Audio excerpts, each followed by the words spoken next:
La Segunda Guerra Mundial había llegado a su fin, y el loco reinado de Adolf Hitler terminó con una explosión en un búnker de Berlín. Con las fuerzas aliadas acercándose, él y su esposa Eva Braun se quitaron la vida en lugar de ser capturados. Mientras los aliados investigaban los restos del imperio nazi, estaban horrorizados por lo que encontraron, una vasta red de trabajos forzados y campos de exterminio diseñados para asesinar millones de judíos, romaníes, católicos, disidentes políticos y residentes discapacitados de Alemania y los muchos territorios que Hitler había conquistado. En total, más de 11 millones de personas habían sido asesinadas en lo que se conocería como el Holocausto. El mundo quedó conmocionado por el alcance de la maldad del régimen nazi, y lo sabían. No podía ser como otras guerras donde la paz significaba el perdón para los artífices del lado perdedor. Habría justicia, y el liderazgo nazi estaba en el punto de mira. Los líderes nazis inmediatamente comenzaron a esconderse, buscando refugio en cualquier lugar que pudieran para evitar el arresto. Pero un prominente nazi tuvo una ventaja inicial. Heinrich Himmler fue uno de los miembros más destacados del partido nazi y el comandante de las Waffen-SS. Uno de los directores clave del Holocausto, finalmente perdió el favor de Hitler en los últimos días de la guerra y trató de abrir conversaciones de paz con los aliados. Cuando Hitler descubrió esto, Himmler fue despedido y se ordenó su arresto. Trató de esconderse bajo un nombre falso, y cuando el régimen nazi se derrumbó, él fue detenido en un puesto de control. Los soldados británicos notaron que sus documentos falsos tenían un sello asociado con miembros de las SS y Himmler se vio obligado a admitir quién era. Lo arrestaron, pero cuando lo examinó un médico, mordió una cápsula de cianuro y rápidamente murió. Heinrich Himmler había logrado escapar de la justicia al igual que su jefe, pero había muchos más objetivos por ahí. Los juicios de Nuremberg estuvieron entre los tribunales de posguerra más grandes jamás celebrados en la historia, y los aliados se movieron rápido. Fueron convocados solo meses después del final de la guerra y duraron casi un año entre noviembre de 1945 y octubre de 1946. En total, 24 de los mayores líderes políticos y militares de la Alemania nazi fueron llevados a juicio, incluido Reichsmarschall Hermann Göring, el jefe original de la Gestapo, mientras que Hitler y su breve sucesor, el famoso maestro de la propaganda Joseph Goebbels, fueron ambos muertos por suicidio. Muchos de estos hombres estaban entre los arquitectos del ejército y las máquinas genocidas que se habían construido. En total, 13 de estos hombres fueron ahorcados por crímenes de guerra, mientras que los otros fueron condenados a cargos menores, absueltos o puestos en libertad por motivos de salud. Sin embargo, algunos veredictos causaron más controversia que otros. Albert Speer fue uno de los aliados más confiables de Hitler y el ministro de Armamentos y Guerra. Si bien no estaba personalmente a cargo de los campos de exterminio, estaba involucrado en el departamento que desalojó a los residentes judíos de su hogar y en el uso de mano de obra esclava para construir máquinas de guerra alemanas. Eso llevó a que lo acusaran de crímenes de guerra y crímenes de lesa humanidad, y se esperaba que obtuviera la pena de muerte al igual que muchos de sus camaradas.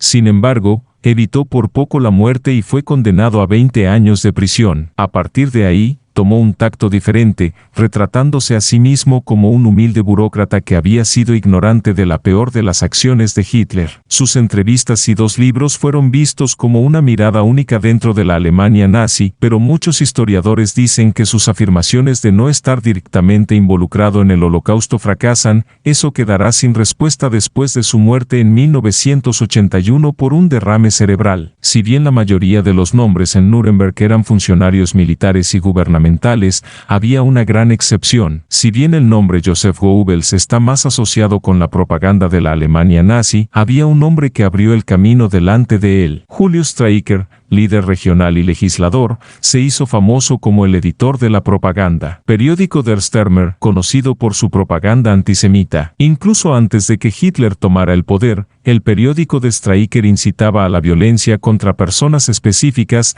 residentes judíos de Alemania. Si bien Streicher obtuvo un cargo político bajo el régimen nazi, nunca fue miembro del círculo íntimo de Hitler y fue acusado de difundir acusaciones falsas contra Germán Corneador. Fue despojado de los cargos del partido en 1940, pero eso no lo protegió en 1945. Fue arrestado por soldados aliados. A pesar de no ser militar, fue acusado de incitar al genocidio por su papel en la difusión de la propaganda nazi, y el 16 de octubre de 1946 se encontró con la horca. Los tribunales de Nuremberg habían terminado, pero la búsqueda de justicia apenas comenzaba. Tribunales militares de Estados Unidos llevaron a cabo 12 tribunales militares más contra criminales acusados de nazis, en su mayoría alemanes de alto nivel que habían utilizado mano de obra esclava y saqueado, ocupando territorios, así como los restantes oficiales militares alemanes. Fueron dirigidos por jueces estadounidenses, siendo el más famoso el juicio de los médicos, que juzgó a los médicos nazis por su papel en el asesinato en masa mediante eutanasia involuntaria. En total, casi 200 nazis fueron ejecutados en estos tribunales de seguimiento, pero muchos de ellos, los miembros más destacados del régimen nazi, seguían prófugos. De hecho, algunos nunca verían justicia en absoluto. Después de la Segunda Guerra Mundial, la atención se centró en el próximo gran conflicto, la Guerra Fría entre los Estados Unidos y la Unión Soviética. Ambos países buscaban alguna ventaja en la veloz carrera militar y tecnológica, y lo obtendrían de cualquier manera, incluso si hubieran estado luchando contra ellos en el campo de batalla solo años antes. Eso condujo a la creación de la Operación Paperclip, un programa secreto de Estados Unidos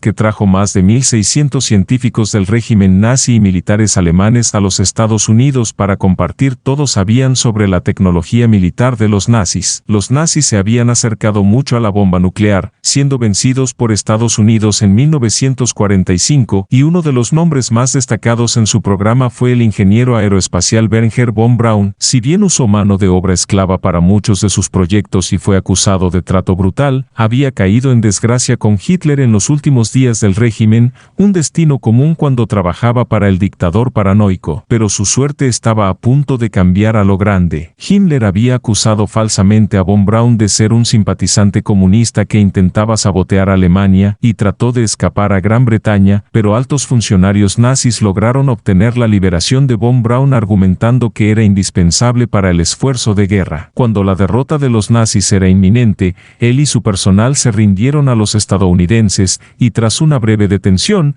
fue reclutado por el gobierno de los Estados Unidos. Su destino final fue muy diferente al de la mayoría de los comandantes militares nazis. Pasó décadas trabajando para la NASA y ayudó a los Estados Unidos a desarrollar un programa de misiles balísticos. Recibió la Medalla Nacional de Ciencias en 1975 y murió como un hombre libre en Estados Unidos, mucho más conocido por sus logros científicos que por su carrera nazi. La mayoría de los arquitectos nazis tenían sus destinos determinados, pero algunos todavía estaban en libertad. Después de la guerra, innumerables nazis huyeron de Alemania y fueron enjuiciados a través de lo que se convirtió en conocidas como líneas de ratas. Los nazis huirían a Italia o España, ambos considerados lugares amistosos, donde los aliados no estaban mirando, y luego a su destino final, generalmente Sudamérica. Países como Brasil, Argentina y el resto del continente se convirtieron en paraísos notorios para los criminales de guerra nazis de alto nivel, más notoriamente el Dr. Loco Josef Mengele, buscado por crímenes contra la humanidad por sus retorcidos experimentos en un campo de concentración.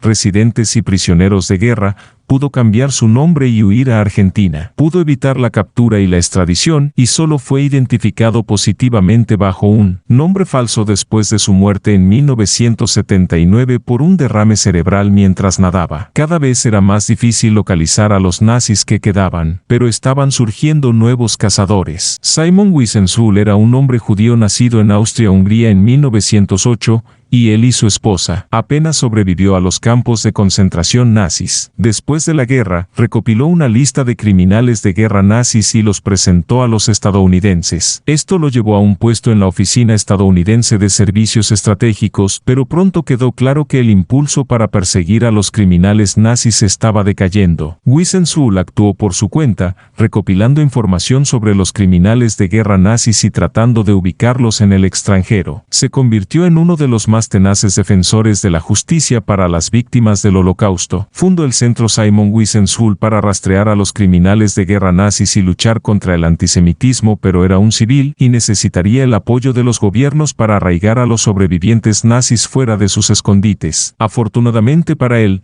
1948 traería un gran cambio en el mundo. A raíz del Holocausto, el deseo del pueblo judío superviviente de una vida segura creció. Eso se convirtió en un punto álgido en lo que entonces era el mandato británico de Palestina, como los residentes judíos en lo que había sido su hogar histórico lucharon por la independencia. En 1948, las Naciones Unidas recién formadas votaron para dividir la tierra con la mitad occidental convirtiéndose en el Estado de Israel. Se formó una guerra brutal, con la mayoría de las naciones circundantes invadiendo, pero el Estado recién nacido de Israel conmocionó al mundo y se defendió de los ejércitos invasores, ganando su independencia. Y su agencia de espionaje recién formada, el Mossad, tenía otra misión en mente además de proteger la patria, y era perseguir a los criminales de guerra nazis restantes. Y tenían un nombre en particular en la parte superior de su lista. Adolf Eichmann tenía más en común con su jefe que solo su nombre de pila. Había sido tanto un verdadero creyente en el exterminio del pueblo judío por parte de Hitler, y como comandante de las SS, logró la deportación masiva y el exterminio de la mayoría de los judíos de Europa. Si bien fue capturado por los Estados Unidos poco después de la derrota de Alemania, logró escapar de su primer campo de detención y esconderse en Francia durante varios años. Allí escapó a Argentina en 1950 con documentos falsos proporcionados por un obispo con simpatías nazis. Trabajando como contratista del gobierno, mantuvo un perfil bajo, pero en 1956 buscaba publicar una biografía con la ayuda del periodista nazi Wilhelm Sassen. Esa arrogancia pondría en marcha su perdición. Simon Wiesenthal había estado persiguiendo a Eichmann desde los últimos días de la guerra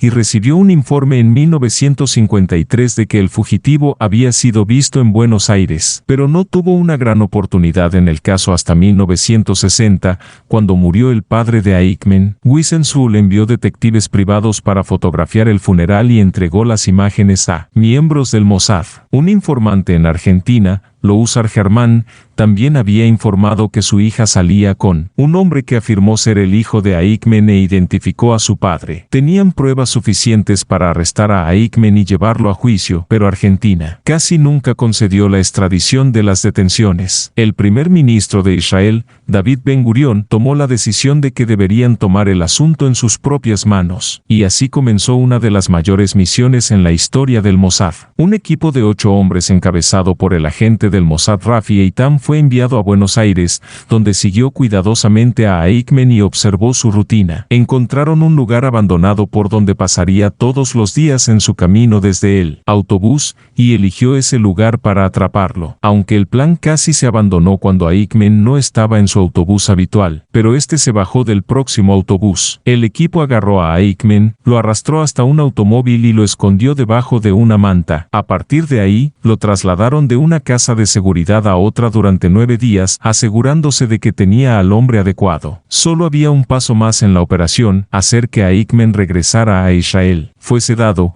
vestido como asistente de vuelo y llevado en uno de los aviones de Israel que había traído recientemente una delegación diplomática a la Argentina. Si bien el avión se retrasó porque había que revisar el plan de vuelo, la artimaña del Mossad no fue descubierta. Eichmann voló de regreso a Israel y su captura fue anunciada a una nación llena de sobrevivientes del Holocausto. Mientras Argentina estaba enfurecida por la captura furtiva, Israel se negó a dar marcha atrás en su plan de llevar a Eichmann a juicio. Fue interrogado durante 9 meses en los que mostró poco remordimiento y no parecía reconocer lo profundamente involucrado que había estado en el genocidio nazi. Esto llevó a la periodista Hannah Arendt a acuñar el término «la banalidad del mal». Finalmente fue acusado de 15 crímenes contra la humanidad, crímenes de guerra y crímenes contra el pueblo judío y condenado por los 15. Y en suelo israelí, Adolf Eichmann se convirtió en una de las 2 únicas personas en enfrentar la pena muerte. La primera desde la Guerra de la Independencia,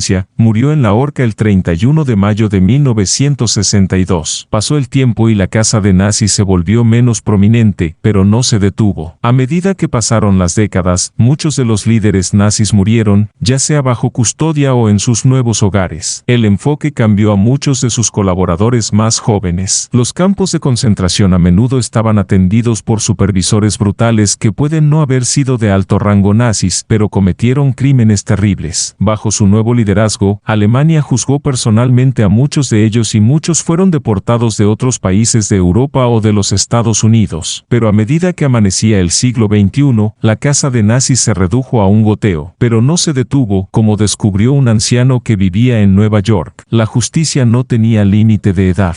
Jakub Palich era un soldado polaco-ucraniano que protegía a los trabajadores forzados en Trauniki. Mientras servía en el batallón Stribel, supervisó el asesinato en masa de 6.000 judíos en un solo día. Después de la guerra, fue designado como persona desplazada después de mentir sobre su servicio durante la guerra y se le permitió emigrar a los Estados Unidos. Allí vivió tranquilamente hasta 1993, cuando el Departamento de Justicia descubrió su nombre en registros nazi. Fue localizado y admitió haber mentido. Su ciudadanía estadounidense fue revocada y el gobierno inició un proceso de deportación. Hubo solo un problema: ningún país lo aceptaría. Alemania, Polonia y Ucrania rechazaron las solicitudes de extradición, alegando que no habían pruebas insuficientes. A Palich se le permitió seguir viviendo en su apartamento de Nueva York, aunque rodeado de manifestantes constantes. La batalla para hacerlo responsable continuó hasta 2018, cuando Alemania aceptó asumir la responsabilidad por su caso, y el criminal de guerra de 95 años se convirtió en una de las personas más viejas jamás deportadas de los Estados Unidos. Debido a su edad, nunca fue juzgado y murió menos de 6 meses después de su deportación a Alemania. ¿Hay criminales de guerra nazis todavía vivos por ahí? Incluso los soldados más jóvenes tendrían ahora 90 años, pero sí, alguno se ha salido con la suya escapando de la justicia hasta ahora. Lo más probable es que alguien todavía los esté buscando. Espero te haya gustado mi contenido. No olvides suscribirte y activar la campanita, eso me ayudaría mucho. Nos vemos en la próxima.